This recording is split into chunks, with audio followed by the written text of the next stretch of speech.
Hello, j'espère que vous allez bien. On se retrouve pour le bilan culturel du mois de mai. Alors ici il va s'agir de la première partie parce qu'on n'est pas encore le 31, mais que j'ai lu quand même pas mal de bouquins. Je pense pas terminer celui que j'ai entamé là. Je peux donc vous évoquer ceux que j'ai lus précédemment. J'ai commencé le mois avec Belle du Caire de Naguib Mahfouz. Alors, on va suivre un étudiant. En 1930, la société Kairote, donc ça se passe au Caire, réprouve la liaison que Cassim, riche aristocrate, entretient avec Issane, jeune roturière. Craignant le scandale, le bey cherche à acheter un mari complaisant pour sa fille. Étudiant pauvre à la nouvelle université du Caire, Magoub envie la jeunesse bourgeoise qu'il côtoie sur les bancs de la faculté.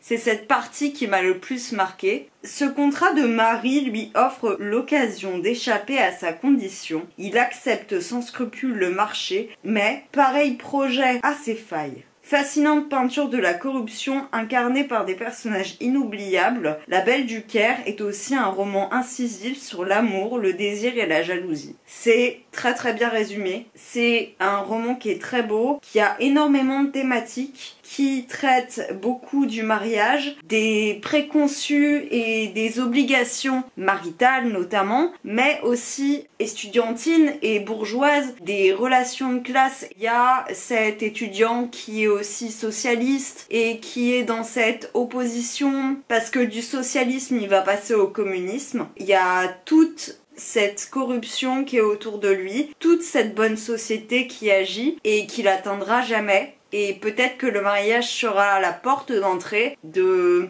la tristesse et de la déchéance pour la jeune fille notamment. Tous les personnages essaient de faire au mieux et que c'est toujours un échec. C'est très beau, c'est très bien écrit. J'ai dévoré ce roman qui fait 350 pages et je lis jamais aussi vite d'habitude, mais là vraiment en une semaine, 10 jours, je l'avais terminé. Il était excellent, je vous le conseille vivement. Ensuite, j'ai lu Le jeune homme de Annie Ernaux. C'est un livre très court qui fait même pas 80 pages, qui est le nouveau livre d'Annie Ernaux paru. Il coûte 8 €. Je vous conseille d'attendre qu'il soit en occasion parce que c'est un très bon livre qui va revenir sur... Là, on va à la fois avoir un regard sur Annie Ernaux qui a renversé sa place dans le sens où maintenant c'est elle qui appartient à la société intellectuelle. J'avais pas remarqué, mais il y a mon linge qui sèche derrière. On va décaler. Et donc on a Annie Ernaux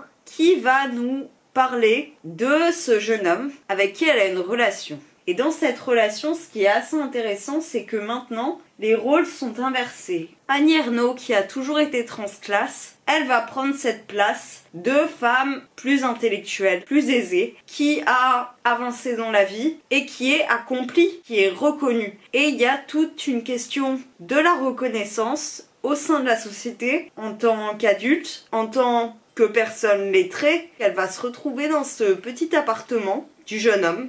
Et elle va avoir cette relation avec lui qui est comme des vagues. C'est assez étrange. Ça se passe à Rouen. C'est un appartement qui est en face de la clinique où elle s'est fait opérer. C'est dans ce sens-là où ça fait un regard sur l'événement et sur cette relation qu'elle a eue antérieurement et un regard sur sa jeunesse à elle. C'est un très beau livre, mais qui, pour la taille, ne vaut pas nécessairement le coup à être acheté directement. Même si Annie Ernaux, c'est une autrice de qualité, je vous conseille surtout d'acheter des œuvres qui sont connues, qui sont antérieures et qui sont peut-être plus longues. J'ai lu que l'événement personnellement, mais j'ai Les Armoires vides et j'en ai un autre que j'ai reçu de Vinted. Ils seront lus incessamment sous peu.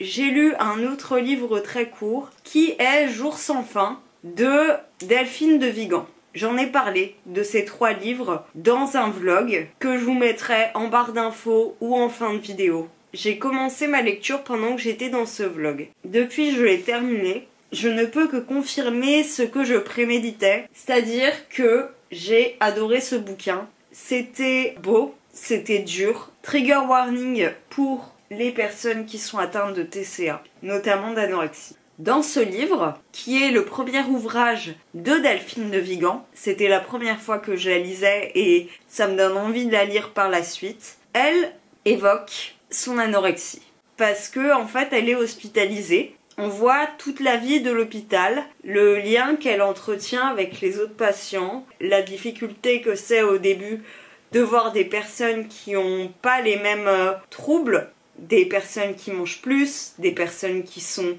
dépendantes de la drogue. En fait, tous les problèmes psychologiques que les gens peuvent rencontrer. On a une approche aussi de tous ces troubles à travers le regard de Delphine de Vigan. Et j'ai trouvé ça très intéressant comme témoignage. Ça fait du bien aussi que d'avoir ce regard-là de la part d'une autrice. Et en plus de ça, elle écrit très bien. C'est un roman très court. Si ça peut vous intéresser, je vous le conseille. Et enfin, au niveau des livres, j'ai lu un recueil de citations de George Sand. C'était très court, là encore. Ça faisait une centaine de pages. J'ai dû le trouver en boîte à livres. Il est même pas référencé en fait sur les sites type Goodreads. Ça n'en enlève pas la qualité. En gros, on va avoir dans la première partie, qui est aussi la plus importante, plusieurs citations de George Sand qui théorise sa vision de l'amour et de l'art. Et dans quelques pages à la fin, genre 2-3 pages, on a la vision de certains auteurs, beaucoup des hommes, parce que c'est ses contemporains aussi, c'est ceux qui étaient le plus plébiscités, le plus vus. C'est que des gens qui sont connus, qui sont cités notamment, mais ça nous donne un regard, une approche sur l'écriture de George Sand et ça m'a permis de la retrouver à un instant donné sans que ça soit un livre très long. Donc je vous le conseille si vous le trouvez en boîte à livres. Mais je sais même pas s'il est paru en fait, donc voilà. Je vais vous parler des expos et peut-être des chaînes YouTube parce que je me pose la question de faire une vidéo sur mes podcasts du moment parce qu'il y en a beaucoup qui s'accumulent. Les chaînes YouTube aussi à vrai dire, mais j'ai un petit peu mes favoris et les podcasts c'est vrai que j'en écoute davantage ces derniers temps. Donc dites-moi en commentaire. Au niveau des expositions, j'en ai vu 2. J'ai vu l'exposition Prise Unique au musée d'art décoratif de Paris. J'y suis allée le dernier jour et j'étais très heureuse parce qu'il n'y avait pas tant de monde que ça. Prise Unique, c'est ceux qui aiment maintenant Monoprix. L'exposition retraçait toute la naissance jusqu'à l'actuelle vie de Monoprix, donc en passant par des objets design, tout comme des articles de la vie courante, des collections qu'on connaît, des collections qu'on ne connaît pas, et on voit à quel point le design de ces époques, des années 70, des années 60 ou de la naissance de Monoprix,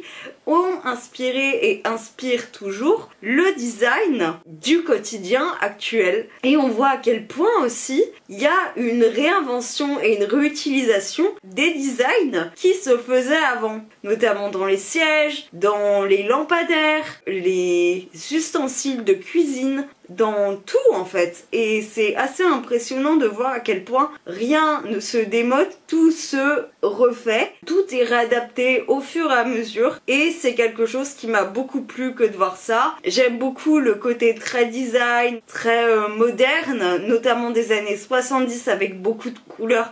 Je trouve ça génial, ça m'a fait hyper plaisir de voir cette expo, je voulais vraiment la faire et c'est pour ça que j'y suis allée le dernier jour, mais j'y suis allée quand même.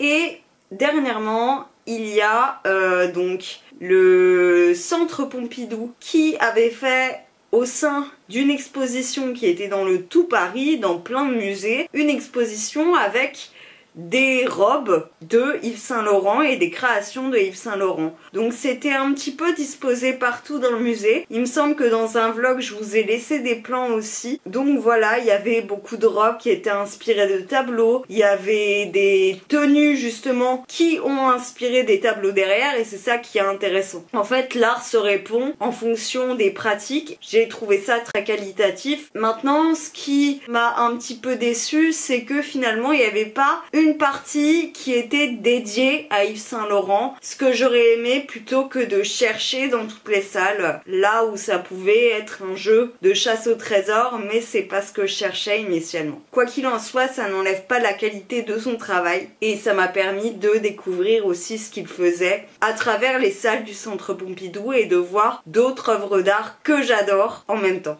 Au niveau des chaînes, je vais vous parler de la chaîne de Maureen, dont je vous ai déjà parlé je crois, que j'adore, qui est étudiante en lettres classiques. Elle va donc faire beaucoup de vlogs, elle va faire des updates lecture, elle lit à la fois du contemporain, mais elle lit énormément de classiques du coup.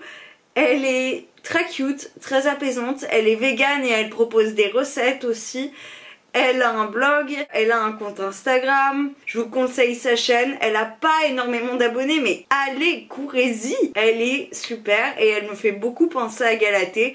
Je vous parle brièvement du journal d'Anna, qui est plus current, qui me fait un petit peu penser à la chaîne de la bouquinade. C'est une chaîne plus classique. Elle fait énormément de book haul, de date lecture et de vlog. C'est pas le même contenu non plus, c'est pas la même ambiance, mais c'est aussi une chaîne booktube que j'aime bien. Et enfin, je vais vous parler brièvement d'illustration en vous évoquant le compte Instagram et les quelques vidéos qu'elle a postées de About Evie, qui est illustratrice, qui a sa propre boutique en ligne, qui fait beaucoup de salons et d'événements, qui vend ses illustrations. Elle a un côté très proche d'Ectomorph et de Limystique que j'adore au niveau de l'illustration. Elle est très douce, j'adore son univers, ses dessins sont sublimes. Au niveau de ce qu'elle fait, ça me fait un peu penser à Pénélope Bagieux. C'est pas encore la même chose et c'est pas de la bande dessinée,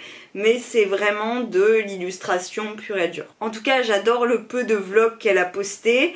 Ça me fait aussi beaucoup penser à Kelly Keko dans son contenu et dans l'état d'esprit aussi. Je trouve que il y a un renouvellement sur YouTube de la part des illustratrices françaises et c'est ce qui me plaît. Et je vous partage aussi son compte Instagram qui est très qualitatif. Elle fait beaucoup de reels et on voit tout son travail et toute la main d'œuvre qu'il y a derrière. Je vais juste évoquer le printemps japonais que je n'ai pas fait mais dont Lise Vambrochi a parlé, dont j'évoquerai un film au cinéma que je n'ai pas aimé, mais au moins ça vous permettra de regarder tout ce qu'il y a par rapport à ça au niveau des lectures et au niveau des films qu'elle a consommés. J'en ai terminé avec cette première partie. J'espère que cette vidéo vous a plu. Si c'est le cas, je vous laisse aimer, commenter, venir me rejoindre sur les réseaux sociaux, venir voir tout ce que j'ai pu entrevoir depuis le début de l'année. Tout sera en barre d'infos comme d'habitude. On se retrouve très vite pour la seconde partie de cette vidéo, mais également, je l'annonce désormais, pour la sortie de mon Patreon. Je vais essayer de faire une vidéo dédiée à ce sujet. Si je n'ai pas le temps de le faire, je vous laisse retenir la date et nous on se retrouve d'ici là. Sur ce, je vous fais des bisous. Ciao.